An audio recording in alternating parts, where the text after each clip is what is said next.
morning, students. Today we are going to discuss Kirchhoff's rule. In case of simple electrical circuits, by using series formula of equivalent resistance or parallel formula of equivalent resistance, we can find current flowing through any resistive wire or potential difference developed across any resistive wire. But in case of complicated circuit के case में formula of series and parallel is insufficient or becomes insufficient to find net I and potential difference developed across different resistors. In that very case, means in case of complicated circuits, we use Kirchhoff's rule. Means Kirchhoff rule is a tool by the help of which we can find I and V across or passing through different resistors or resistive wires. Then question is this, कि what are the different rules of this very Kirchhoff? Basically, this very rule is given by Mr. Kirchhoff. That's why the rule is known as Kirchhoff's rule. It has two parts. First rule is known as junction rule, whereas second rule is known as loop rule. Question is this, कि what is this very first? What is first rule? Means what is junction rule? This very rule is related with junction, that's why it is known as junction rule. And according to this very junction rule, at any junction, current entering the junction, at any junction, current entering the junction is equal to current leaving the junction. अगर कोई junction है, junction में ढेर सारे wire वहाँ पर आ रहे हैं और मिल रहे हैं, तो जो है वहाँ पर जितना टोटल करंट पहुँचेगा और वहाँ से जितना करंट टोटल निकलेगा, both will be equal to each other. Let us suppose see here कि at this very point current I1 and I2 are meeting, and we have three wires through which current I3, I4 and I5 are emerging. Then according to this very rule, I1 plus I2 is equal to I3 plus I4 plus I5. जितना current आएगा उतना current निकल जाएगा. And what is current? Moment of charge. It mean that जितना charge आएगा उतना charge निकल जाएगा. It mean that at the junction there is no accumulation of charge at the junction. It means that जितना charge आया उतना charge निकला, वहाँ जमा नहीं हुआ. It means that it is according to law of conservation of charge, right? It is according to law of conservation of charge. इसको और समझने के लिए ऐसे भी समझ सकते हैं. Let us suppose it is your wire and current I is flowing. Take any point, इस पॉइंट को जंक्शन ले लो, तो क्या माना जाएगा? करंट आई आ रहा है, करंट आई जा रहा है. अगर इस वायर से करंट आई फ्लो कर रहा है, हमने कोई एक पर्टिकुलर पॉइंट ले लिया, it mean that what amount of current is entering at that very point, same amount of current is living. Means what amount of charge is entering, same amount of charge is living. It means that this very rule, which is also known as junction rule, is according to law of conservation of charge, right? Now come over second rule. Second rule is known as junction rule. This very junction rule, then junction rule is net potential difference in a round trip is zero. Net potential difference in a trip is zero. अगर कोई close path है और किसी point से आप वहाँ से चलना शुरू किए और जो है पोटेंशियल डिफरेंस निकालते फिर उसी पॉइंट पर पहुँच गए, then net potential difference will be zero, right?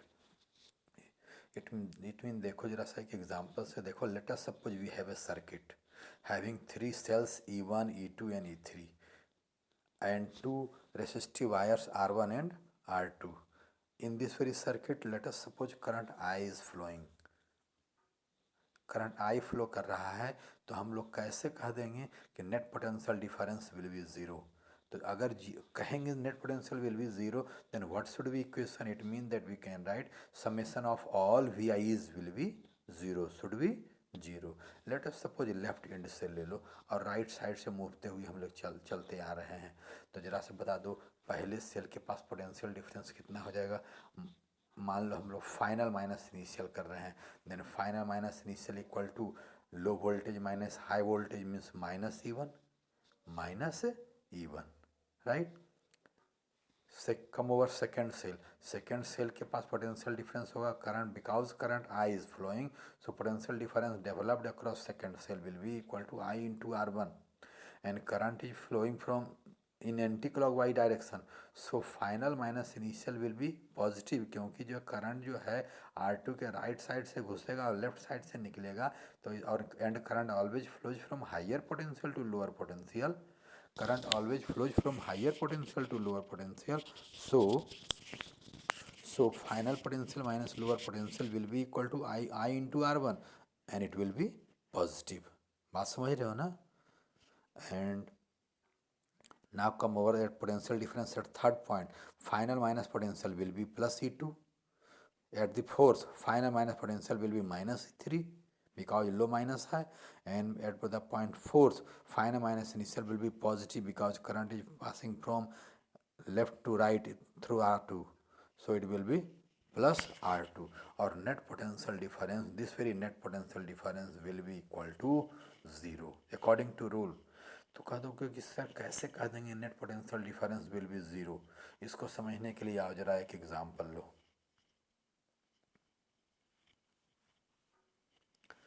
See this very figure.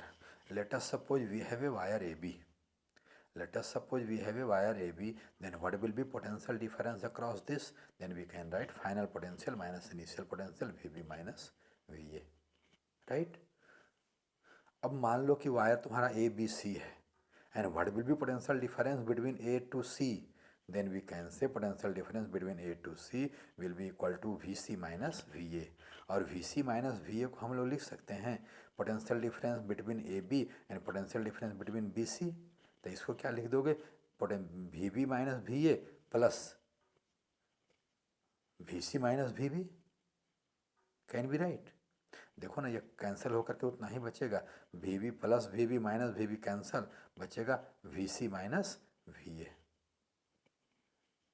VC minus VA, right? Take another wire A to B to C to D, means we have wire AD and we want to find potential difference between AD, then potential difference between AD equal to VD minus VA। इसको ऐसे भी लिख सकते हैं potential difference between AD equal to potential difference between AB plus potential difference between BC plus potential difference between CD। तो AB के क्या बीच में क्या हो जाएगा? It will be equal to VB minus VA, BC के बीच में VC माइनस VB, और VD के CD के बीच में VD minus VD minus VA VC, sorry बाबू यहाँ VC समझ लेना। तो देखो ये कैंसिल होकर के अपने आप कैंसिल हो जाएगा, plus VB minus VC plus VC minus VC, बचेगा क्या? VD minus VA, right. Likely in the same way एक और देखो जरा सा, see this very wire ABCD, what will be potential difference between A to A? Then same potential minus same potential should be 0। मान लिया हमने V मान लिया, then it will be equal to potential difference between AB plus potential difference between BC plus between CD plus between DA। तो इसको क्या लिखोगे? VB minus VA plus VC minus VB plus VD minus VC plus VA minus VD। अब देखो जरा सा, plus VC minus plus VB minus VB plus VC minus VC plus VD minus VD plus VA minus VA, all will be zero. और होना भी लग भी रहा था जीरो होना चाहिए, सेम पॉइंट का पोटेंशियल डिफरेंस शुड भी जीरो, आ भी गया जीरो। इट मीन दैट अगर किसी पॉइंट से चलते हुए उस पॉइंट से चलते हुए हम फिर वहीं पर उसी पॉइंट पर पहुंच जाएं, then net potential difference through whole path will be zero. यहाँ पर एक बात याद रखना है, यहाँ पर एक बात याद रखना है, you may move in clockwise direction और एंटी क्लॉकवाइज डायरेक्शन, किसी भी तरीके से मूव करेंगे there will be no problem, right? And one more thing कि आप पोटेंशियल डिफरेंस जो है या तो ऐसे तो हम लोग निकालने का तरीका है final minus initial, but you are free to use initial minus final also. लेकिन हर एक पॉइंट पर आप अगर इनिशियल माइनस फाइनल चल रहे हैं तो हर एक पॉइंट पर इनिशियल माइनस फाइनल करते हुए ही आइए, या नहीं तो कि हर एक पॉइंट पर फाइनल माइनस इनिशियल करते आइए, net potential difference will B zero. And by using these two rules we get equations, and by solving all these equations we can find potential differences as well as current flowing through different resistive wire in a complicated circuit, right?